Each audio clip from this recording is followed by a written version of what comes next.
dia do Senhor está perto.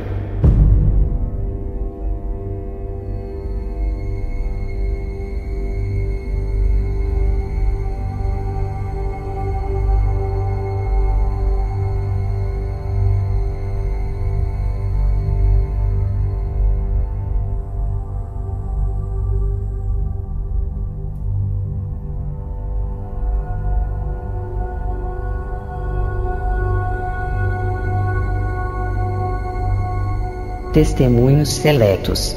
Volume 2. Capítulo 1.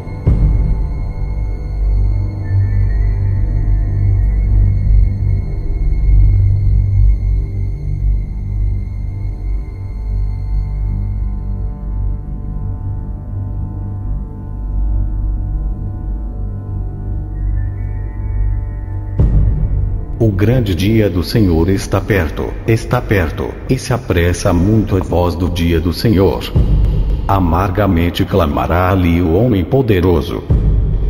Aquele dia é um dia de indignação, dia de angústia e de ânsia, dia de alvoroço e de desolação, dia de trevas e de escuridão, dia de nuvens e de densas trevas, dia de trombeta e de alarido contra as cidades fortes e contra as torres altas. E angustiarei os homens, e eles andarão como cegos, porque pecaram contra o Senhor. Sofonias 1, 14, 17.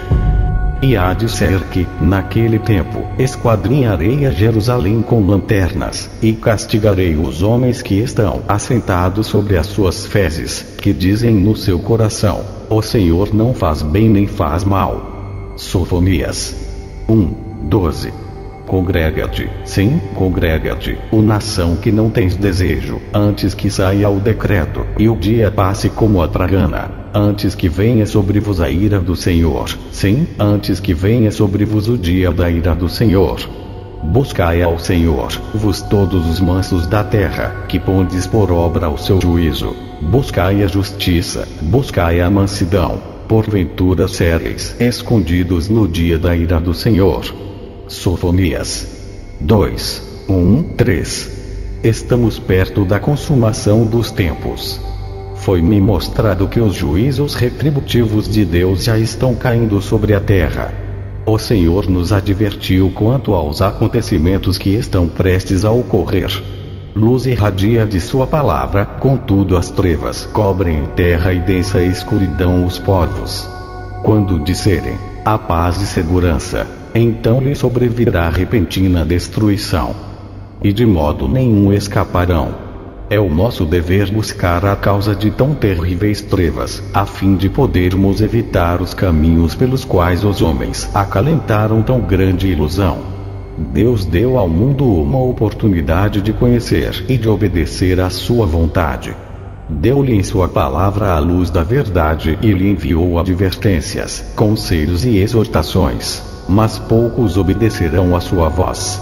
Como a nação judaica, a maioria dos cristãos professa-se glória de suas superiores vantagens, porém não se mostra grata a Deus por essas grandes bênçãos.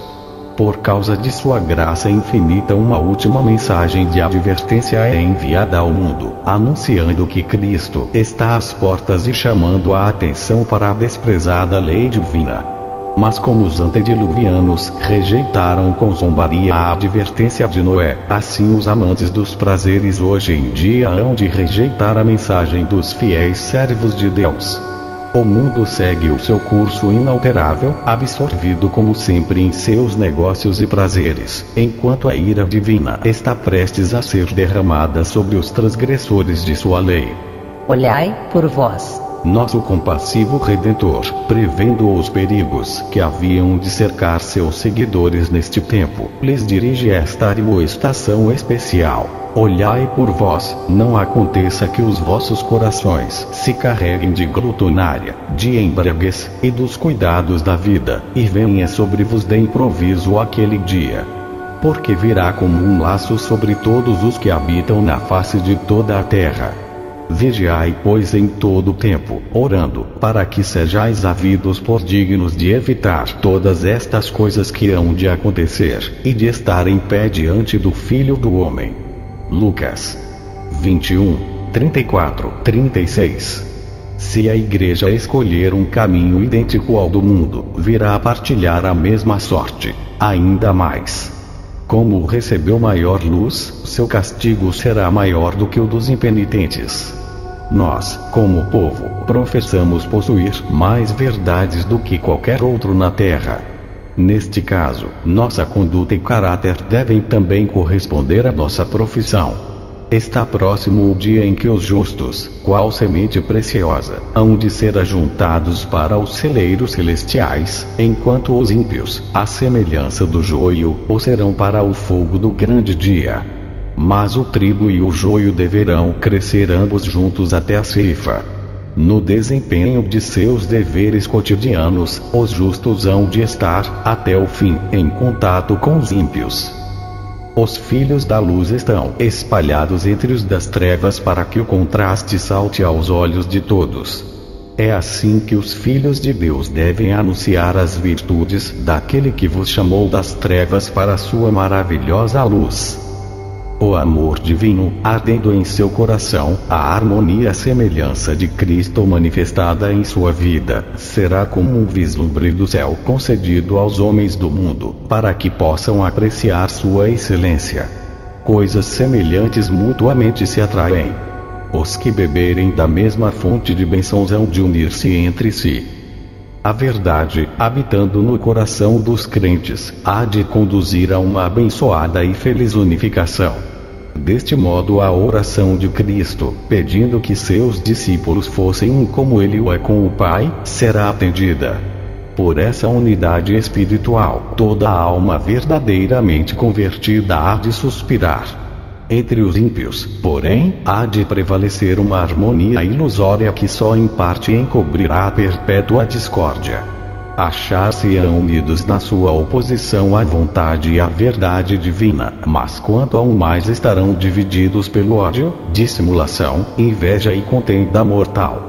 O metal precioso e o comum estão agora de tal modo misturados, que somente o olhar cuidadoso do infinito Deus pode com certeza discernir entre um e outro. Mas o imã moral da santidade e verdade há de atrair e reunir o metal puro, ao mesmo tempo que repelirá a escória e o falso. Falsa segurança. O dia do Senhor está perto. E se apressa muito. Sofonias 1:14. Onde está, porém, o verdadeiro espírito do advento? Quem se está preparando para subsistir nesse tempo de tentação que se acha iminente? O povo a quem Deus confiou as sagradas, solenes e difíceis verdades para este tempo está dormindo em seu posto. Por seu procedimento, diz: tenho a verdade, rico sou, e estou enriquecido, e de nada tenho falta, ao passo que a testemunha verdadeira o adverte: não sabes que és um desgraçado, e miserável, e pobre, e cego, e nu. Apocalipse 3:17. Com que fidelidade retratam essas palavras a presente condição da igreja? Não sabes que és desgraçado, e miserável, e pobre, e cego, e nu. Pelos servos do Senhor são transmitidas mensagens de advertência, ditadas pelo Espírito Santo, e descobertos defeitos de caráter aos que se têm desviado. Eles, entretanto, dizem: isto não se aplica ao meu caso. Recuso a mensagem que me transmitis. Estou fazendo o melhor que posso. Creio na verdade. Aquele mau servo que em seu coração diz: meu Senhor tarde virá. Mateus 24:48, professa estar esperando a Cristo. É um servo que só aparentemente se dedica ao serviço de Deus, enquanto no coração se entregou a Satanás.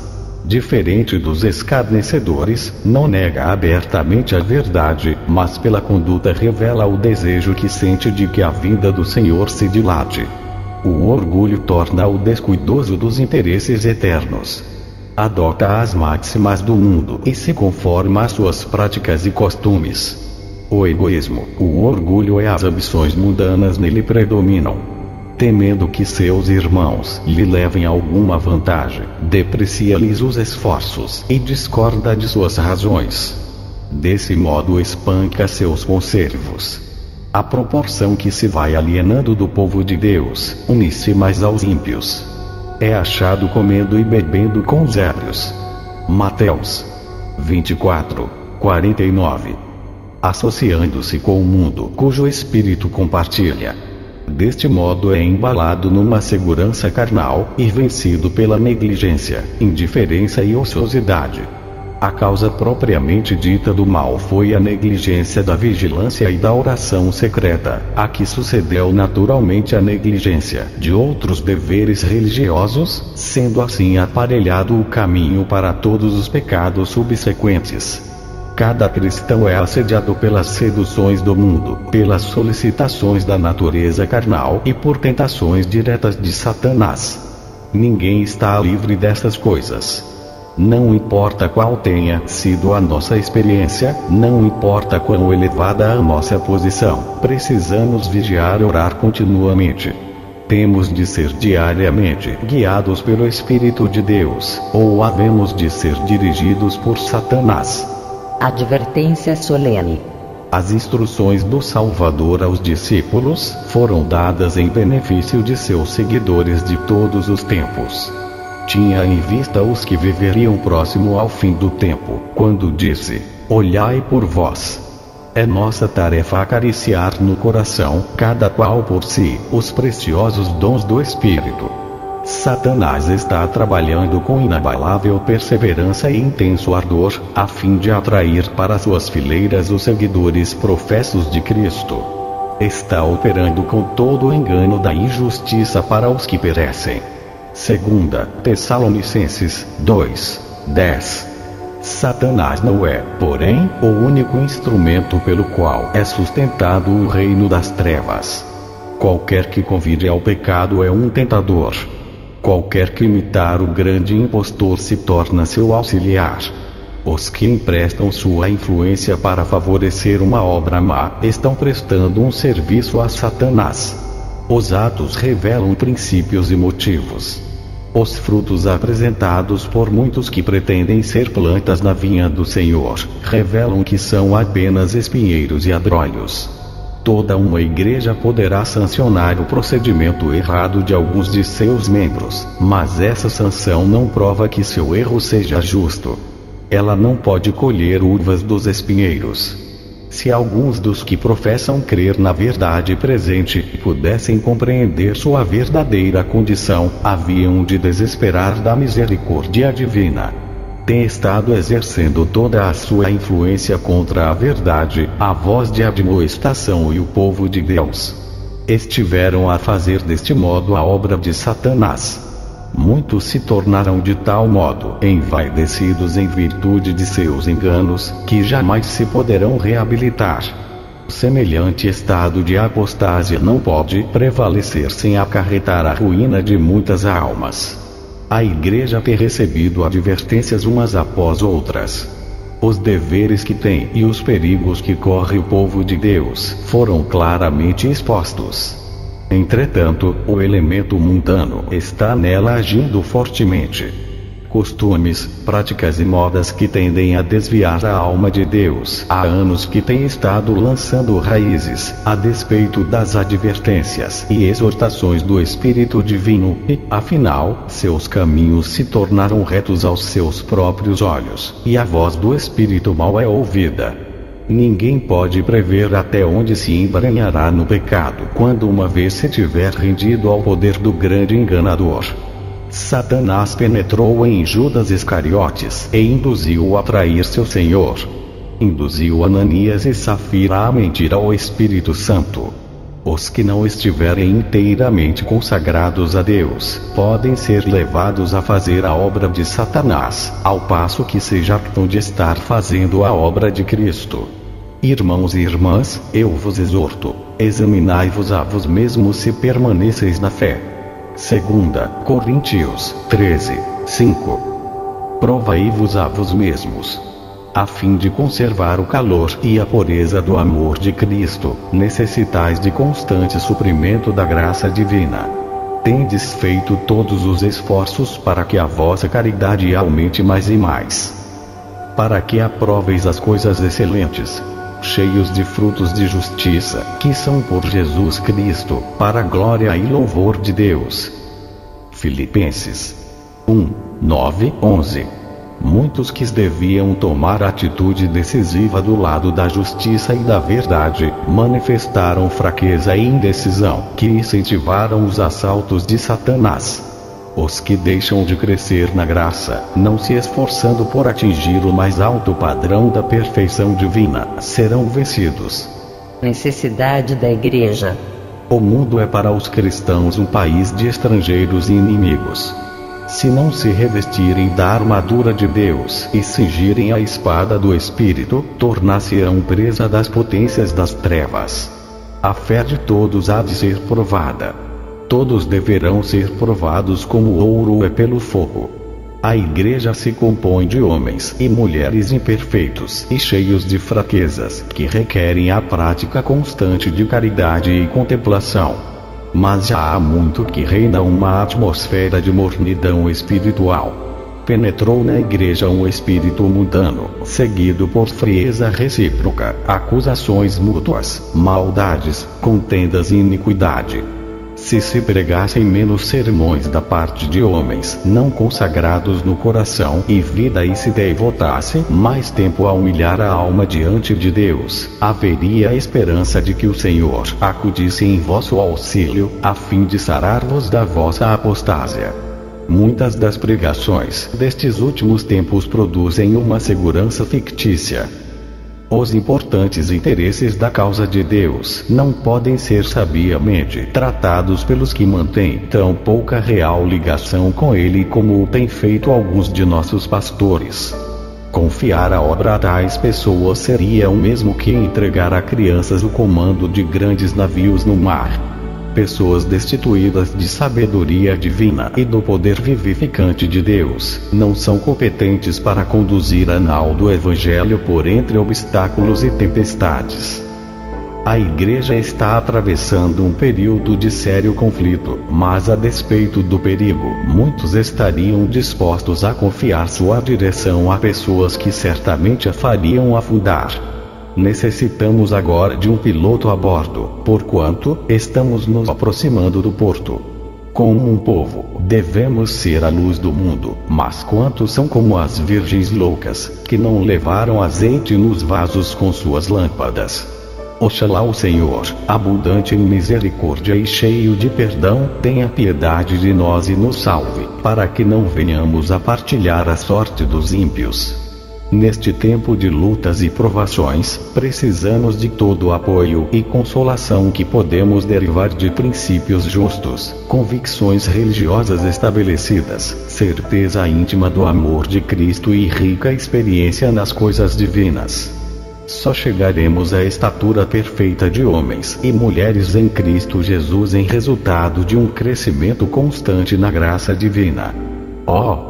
Que poderei eu dizer a fim de vos abrir os olhos cegados e iluminar o entendimento espiritual? O pecado deve ser crucificado.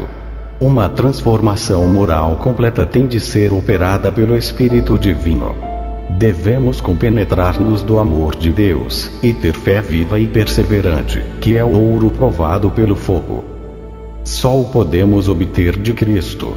Todo o que sincera e diligentemente buscar estas coisas, tornar-se-á participante da natureza divina. Sua alma se encherá de ardente desejo de conhecer a plenitude do amor que sobrepuja todo o entendimento. À proporção que for crescendo na vida espiritual, será mais perfeitamente capaz de compreender as elevadas e enobrecedoras verdades da Palavra de Deus, até que, pela contemplação, seja transformado e se torne apto a refletir a semelhança de seu Salvador.